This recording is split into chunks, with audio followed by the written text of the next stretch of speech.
There are signs that indicate that kickoff is near, and certainly when we have our friend Phil Steele on the show to talk his preseason magazine, that's a telltale sign that very soon, Saturdays in the fall, will return. Phil, what's going on, man? Appreciate you taking the time. And let me start by saying congratulations on yet another great product. Been going through the magazine, as I know many in our audience have as well, and it's a job well done, my friend. How's it going? Appreciate you taking the time. Yeah, I'm doing great, Chris. And, we pour 7 months of effort into that magazine each and every year, and I appreciate the comments on that. Absolutely. I want to talk about that, Phil, before we get going. I know I ask you every single year, but I feel like the process gets even more tedious, with the transfer portal, NIL, so much movement in college football. Heck, we were talking about at SEC Media Days. These coaches have never known less about their football teams than they do right now in this current era of college football. Just let people know, give some perspective on the work that goes in, because, again, it's not just something you throw together in a month or two. There's hundreds and hundreds and hundreds of days that are spent on this, really from the end of the previous season all the way to this point to when it hits the release date. Yeah, I appreciate that, Chris. We start the Sunday after Thanksgiving. What I do is I read through every article that was written about the team from the course of the year, and then I do my first write-through. And what I try to capture is what kind of shape was each position in coming into last year, what happened last year, and what do I expect for next year. Now, naturally, the third part there is going to get changed often in this transfer portal era. Then the second write-through process starts in February. That's when we start getting, or I should say in March, when we start getting the spring rosters in, updated player personnel, transfer portal moves, freshmen have signed. I do rewrite the third part of each one at that point. And then the third write-through, I try to talk to as many head coaches as I can. I believe I talked to about 125, 126 this year. Spent about an hour with each one going over their team, every player, every position. Then, of course, do my last write-through on it. Now, I couldn't start the coaches' calls this year until the month of May because the transfer portal then closed till the end of April. We had to wait till the portal was closed, trying to cram them all in the month of May and then doing rewrite-throughs of each team. Got a little hectic down the stretch, but we do pour 7 months of work into this magazine each and every year. Phil, how much of your conversations with those coaches is about, obviously you talk about the teams, but also I'm sure they probably spend some time griping to you and kind of venting about, you mentioned the college football calendar. It's sort of all over the place. And the changes with college football, I know it's something I would imagine they probably give you an earful when it comes to that. You got to keep them on the path of actually talking about their football teams.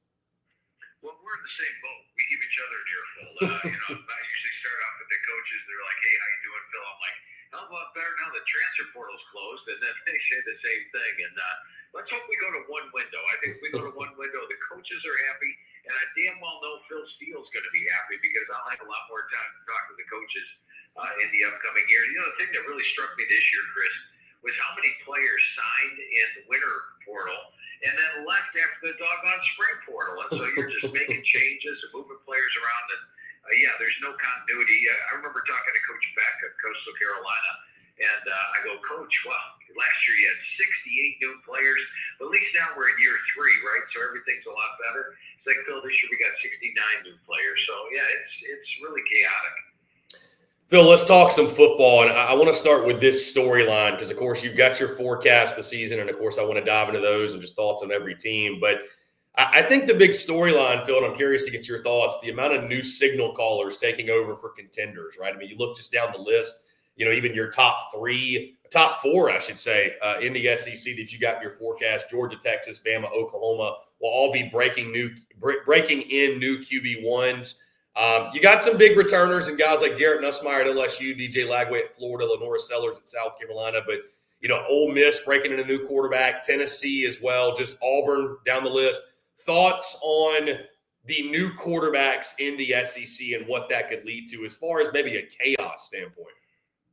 Yeah, it's going to be interesting. You can project what a quarterback's going to do, but you really don't know until the lights are actually on. So it'll be interesting to see how some of these new quarterbacks fare. But the one thing to look at if you're looking at a team that has a new quarterback is that by the time the playoffs roll around, that guy's not really a new guy anymore. He's got 12 games under his belt, 13 games under the belt if they played the SEC title game.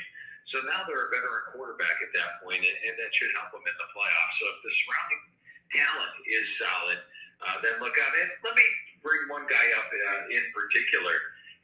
Let's take a look at Auburn's starting quarterback this year in Jackson Arnold. Last year he had 0 returning starters on the offensive line. He was down his top 5 receivers due to injury, and he struggled, even lost his job at one point. This year he's throwing to my number 6 rated receiving core, and he's got my number 12 offensive line in front of him. I think we'll see a better Jackson Arnold. So you do have to look at the supporting cast as well as the quarterback itself. No doubt, Phil. I want to start at the top. Georgia, Texas, you've got 1 and 2. I think that's going to be a pretty popular pick. Georgia at 1, though. Just talk to me about what gives the Dogs the nod for you, and Texas obviously heading back to the SEC championship game under Arch Manning. Yeah, Texas, I think, might have the most talent in the SEC. You look at their defense, could be the best in the country, led by Anthony Hill. They've got some guy at quarterback you might have heard of, Chris. Arch Manning, have you heard of him? Getting a lot of publicity. And at least he got his feet wet last year. I love the fact that he stayed there, was willing to be a backup, learn the offense. I think he'll have a big year. My biggest question mark might be the offensive line, where they lose 4 starters. But overall, Texas is loaded. Now, Georgia, I have the second or third most best team in the SEC talent-wise. However, I love their schedule. Last year you look at Georgia, they had to play Mississippi, Alabama, Texas, all on the road. And they ended up losing 2 of those games. Well, this year their 3 toughest games are Mississippi, Alabama, Texas, but they get them all at home. And they haven't lost between the hedges in 5 years. Now, they don't have the star power of previous years. They're a little bit younger than they used to be. I think Kirby said that SEC Media Days, 54% of the team is first or second year players. But I do like the overall talent. Bringing in a guy like Elo Badozi at the jack spot on the defense, I think he's going to have an immediate impact. I like the fact that Gunnar Stockton got his feet wet in the playoffs last year, and he brings mobility to that position. They're upgraded at wide receiver. They've got somewhat of a veteran offensive line. Georgia, with the schedule, I have a favorite in all 12 games. So the schedule did have a big part of that. As we take a look at the rest of the rankings, the rest of your forecast, Phil, going down the list, again, I feel like most people I talk to, their top 4, their top tier is some combination of Georgia, Texas, Alabama, and LSU. So admittedly, I was a little bit surprised to see it tied for 4th. You got a 3-way tie for 4th. But the Oklahoma Sooners, I'm sure that's one you've gotten a lot of questions about. What makes you so high on Brent Venables' team in a year that I think is pivotal for him and the trajectory of that program in Norman? Basically, Chris, when I got off the phone with Coach Venables and hung up, I'm like, damn, that's a playoff roster. And let me explain that to you, because their offense was feeble last year. Defensively, there's no problems with Oklahoma. They held opponents to 87 yards per game below their season average. And that's saying something, because they played one of the toughest schedules in the country. And they only had 3 home games in SEC play last year. Well, this year they only have 3 true SEC road games, with the Texas game being in Dallas. So the schedule, while still difficult, is more favorable in the fact that they get the 4 home games as opposed to 3. So no problem with the defense. And you look at them offensively, as I touched on with Jackson Arnold earlier, their offensive line had 0 returning starters. This year it's a veteran group. Bill knows how to form an offensive line, and I think they're actually going to have a strong offensive line this year, go from a weakness to a strength. Receiving core, last year they were all banged up, down their top 5 receivers. I'm going to point out Cade Klubnik at Clemson 2 years ago. His receiving core was all banged up, and he had some average stats. I think he had 19 touchdowns, 9 interceptions on the year. Last year, his receiving core got healthier. They added some players, and all of a sudden he had 36 touchdowns, 6 interceptions. Well, I think you're going to see that out of Oklahoma this year. They get the injured players back. They have added some players. They actually have a solid receiving core. A running back, Jade Knott. Now, this guy was the top running back in the Pac-12 2 years ago. Last year he was banged up, was a shell of himself. He's back to 100%. They've got Javonte Barnes, and they've got Taylor Tatum as well. Then you look at the quarterback spot. I was really impressed with John Mateer at Washington State last year.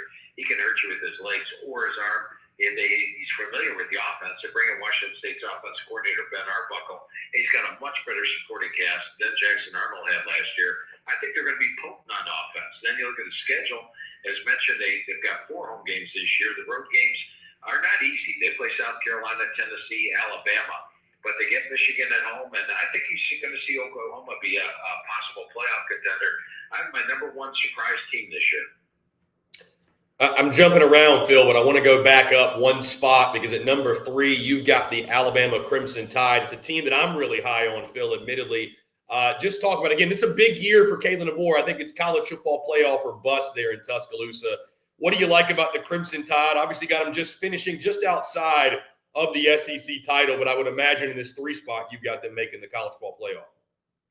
Yeah, absolutely. And just look at the talent this team has. Every single unit ranks in my top 10 in the front of the magazine, with the exception of quarterback. We've got a brand new quarterback in Ty Simpson. But, Ty Simpson's the guy that was my number 3 rated quarterback out of high school, now in his 3rd year with the team. They add in Ryan Grubb as the offensive coordinator. And I think Simpson's a better fit for this offense than Jalen Milroe was. So I think he's got a tremendous supporting talent around him, especially my number 9 rated offensive line, the dangerous receiver core led by Ryan Williams. And DeBoer is an outstanding coach. Just look at his overall record. Look what he did his 2nd year at Washington. Took a less talented team to the national title game. There is no doubt in my mind Alabama makes the playoff this year, and I think they're a threat to win it all, provided the quarterback comes along. And by the time the playoffs roll around, if Ty Simpson wins the job and has started all the games, he'll be a veteran quarterback at that point with tremendous surrounding talent and a great coach. So, Phil, I mentioned that top tier, right? Alabama, Texas, Georgia. You've got Oklahoma in that as well. I would throw LSU in there. Of that next batch of teams, I mean, again, you've also got Texas A&M tied for 4th, so I think you're pretty high on the Aggies. Florida's a really intriguing team. Ole Miss, Tennessee, South Carolina, Auburn, just down the list you go. Maybe you throw Missouri in there as well. I feel like, and I'm sure you saw like the SEC media's preseason poll, I feel like 5 through 12, Phil, could go any sort of direction. So in that next tier of teams, who did you find yourself maybe a little bit higher on than you expected, lower on than you expected? Who do you like out of that next batch of teams that maybe realistically aren't going to get to Atlanta and win the SEC title, but could be college football playoff dark horses from the conference? Yeah, and I'll leave LSU out of the equation because I think everybody has LSU in their top 4 this year. So I'm going to go with Texas A&M and Mike Elko. And, one thing that struck me in my conversation with Coach Elko is he pretty much tells me like it is. And last year, we're talking about the offensive line. He's like, well, Phil, I think we're middle of the road in the SEC offensive line play. This year when I'm talking to him, he said, Phil, we're at the top of the SEC. In fact, we're a Joe Moore Award contender in the offensive line. So that sort of perked me up a little bit. They've got a veteran quarterback now in Marcel Reed. I love the running back core. I mean, they're so deep. Who do you go with? Moss, Owens, Daniels. Any one of them could be the feature running back. Love the addition of Casey Concepcion at the wide receiver spot. And the defense looks like it could be nasty once again. And let's keep in mind, last year they're playing Texas in the season final. Winner goes to the SEC title game. That was his first year here. He has overachieved in my expectations both years at Duke and his first year at Texas A&M. I think Elko could have Texas A&M a surprise team to make the playoff this year. They're my number 2 surprise team in the country.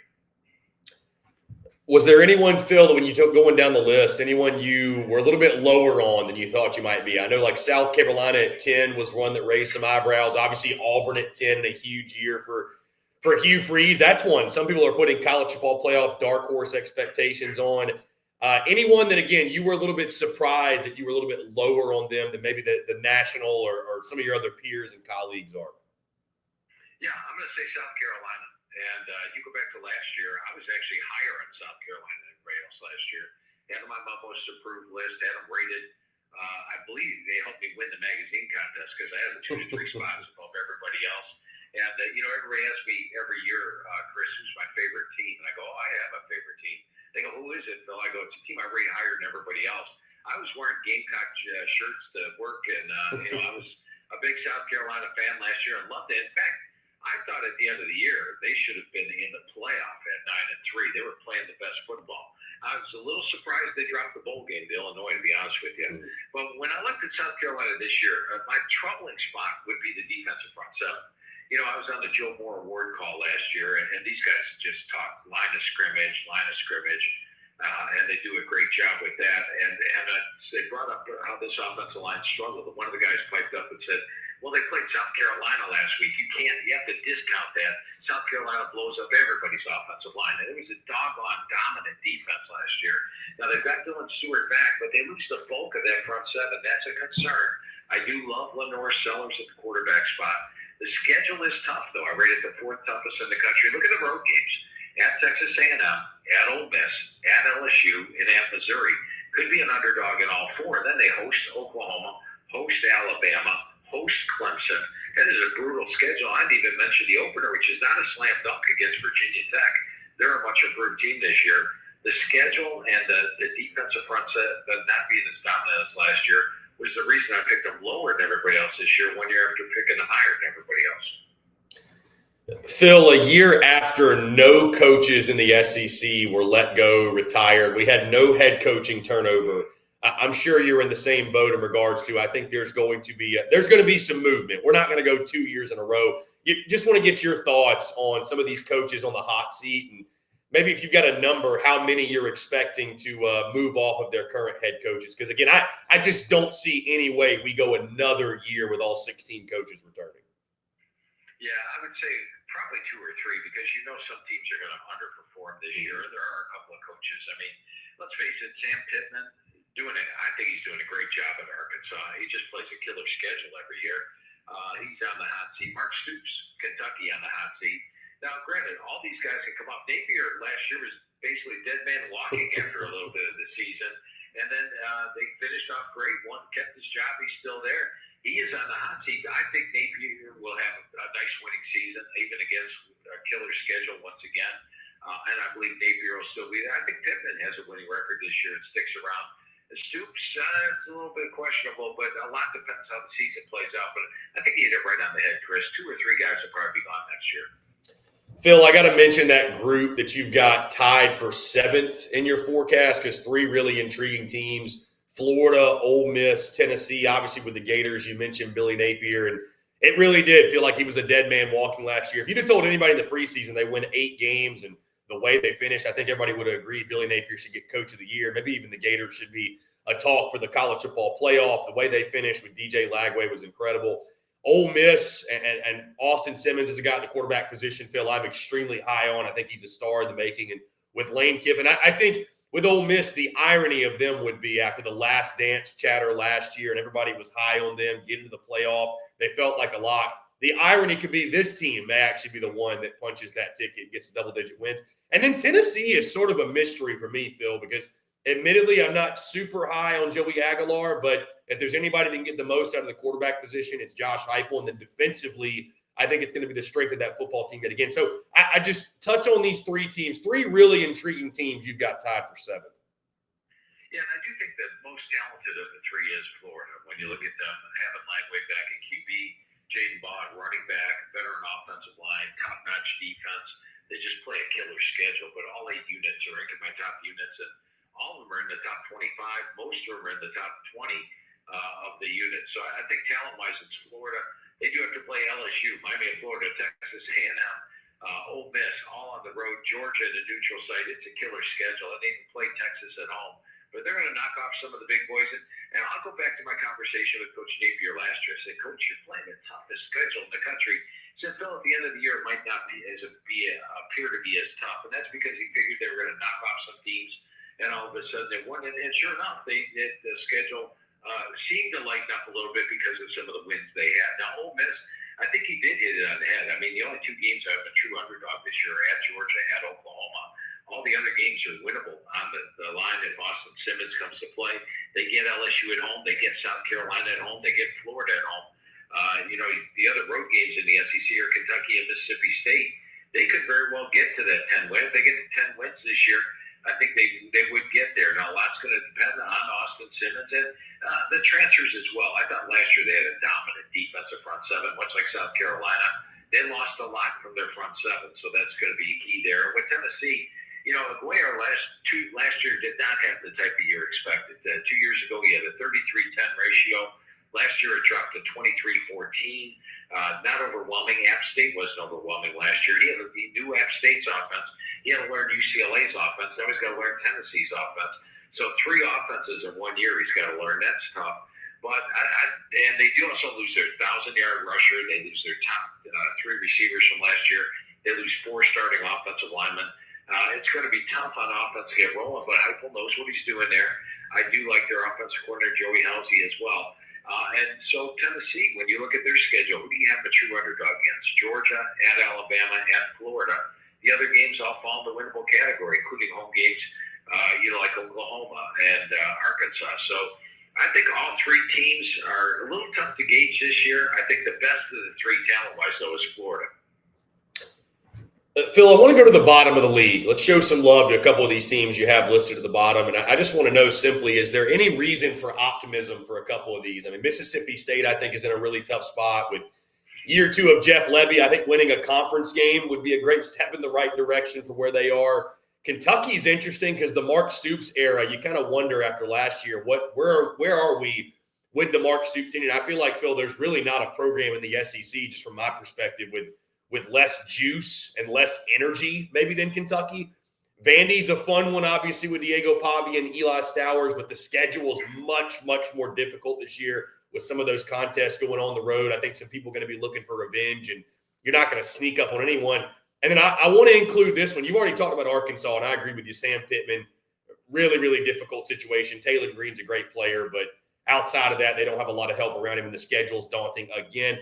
But Missouri being in your bottom 4, I think, is fascinating because I know there's a lot of pushback from Mizzou fans, and I think they might be of the talent level of this bottom 4. But it's interesting because you look at their schedule, Phil. The schedule just, I mean, I don't want to call it a joke, but it's about as favorable a schedule as you could get being in the SEC. So I just want to show some love to the bottom of the conference. Thoughts on these bottom 4 or 5 teams, and is there any reason for optimism for a few of them? Yeah, well, Missouri's reason for optimism is what you hit right on the head, Chris, and that is the schedule. I mean, give Sam Pittman Missouri's schedule, and you've got them up towards the top of the conference. Same thing with Florida. I don't know how they did it these last 2 years, getting the schedule they have, but they have. You look at the first, if they get past South Carolina, and I rate that one as a toss-up early on in the season, they're 5-0 heading into Alabama. Now, the end of the schedule gets tougher, but there are plenty of winnable games on there. The key is going to be the defense. I think the defense is going to be nasty for Missouri. How quickly will the offense come along? Purvula and Horner, a couple of solid QBs. They got Hardy at running back. They had in Kevin Coleman, a wide receiver from Mississippi State. And I do think that their offensive coordinator, Kirby Moore, doing a great job there. So the schedule really gives Missouri that opportunity. Can they get back to 10 wins again?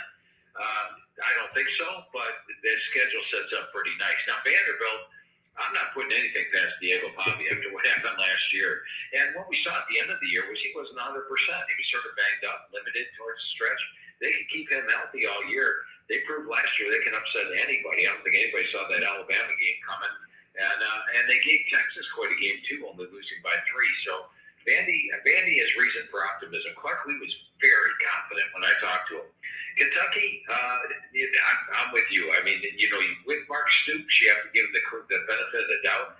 Sort of like Oklahoma State for me in the Big 12. When I think of the Big 12, Mike Gundy always has a winning record, right? So you figure Oklahoma State will have a winning record, but you just go through position by position. You're like, not really wild about it. You want to give Gundy all the credit in the world, but they're not overwhelmed with the roster, and that's the case with Kentucky. I do like Zach Calzada at quarterback. The offensive line hasn't been the big blue group that they used to have, but should be better this year. You're still worried putting a Kentucky team down there, but they probably deserve to be there. And I think it's going to take Jeff Lebby probably 3 years to get this Mississippi State team going, especially look at their schedule. It's not a Missouri-type schedule. They've got home games against Texas, Georgia, and Mississippi, and Tennessee. They've got road games against A&M, Florida, Arkansas, Missouri. Where are they going to be favored, Chris? None of them. They're going to be an underdog in all 8 games. So you did it on the head. If they win one SEC game, it's probably a really good year. Phil, I want to look at the national perspective because your top 25, what's interesting about your top 25 is this. It's not necessarily a preseason top 25. It's your predicted final top 25 rankings where you think everyone will finish. You got Penn State at 1, Clemson at 2, Notre Dame at 3, finally an SEC team in Texas at 4, Ohio State at 5, Georgia at 6, Bama at 7, Oregon at 8, Oklahoma at 9, and Michigan at 10. Phil, I bring that up because I want to ask you, that's a lot of Big Ten teams, and I think one of the big storylines going in this season is the SEC versus the Big Ten. Heck, they're fighting on and off the field with a proposed college football playoff formats, 8-game versus 9-game conference schedule. But I'll just simply ask you this, Phil, and listen, let us have it. Give me the unfiltered answer here. Does the Big Ten run college football now? Are they, after winning back-to-back national titles, are they the best conference in college football like some are proclaiming, or do you think the SEC can take back that crown this year? Yeah, it's the Big Two in college football, Chris. It's either the SEC or the Big Ten. And I actually gave the nod to the Big Ten last year with the national championship that they had. I think the SEC probably has more depth. All you have to do is look at the number 10 team in each conference for me. One, the SEC, I've got South Carolina. We put Lenore Sellers. South Carolina should have been a playoff team last year. Number 10 in the Big Ten is Minnesota. And, Minnesota's good. I wouldn't put them on that level. So I think the better depth goes to the SEC. The reason is I've got more teams in my top 10 from they're up there at the Big Ten is, once you get past Ohio State, Penn State, Oregon, Illinois, Indiana, Michigan, then all of a sudden there is a drop-off talent-wise in the Big Ten. So I think at the very top, the Big Ten's got a chance of having better records. Overall depth, it's the SEC. And overall talent, that probably still lean a little bit with the SEC. Phil Steele, one of the best in the business. This magazine is incredible. If you have not gotten yours yet, there's still plenty of time. Get yourself ready for the 2025 college football season. Phil, I'll leave you with this question. In doing your research, the conversations you had, your forecasts, your top 25, your position unit rankings, for you selfishly, one thing you're most excited about for the college football season that kind of jumped out to you in the midst of doing all of your research? I would just say the opportunity for a team like Penn State to potentially win it all this year. We'll have to see if it happens. I've been doing the magazine for 31 years, Chris. I've never picked Penn State number one. And so the thing that probably has me the most excited is I'm picking not one of the teams that you normally pick for number one. Phil Steele, always the best in the business. Phil, really appreciate you taking the time and truly grateful for our relationship. And like I said, we always know kickoff is close when you join us on the airways, my friend. Appreciate you. Take care. Always a lot of fun talking football with you, Chris. Yeah, thank you so much, Phil. Appreciate it.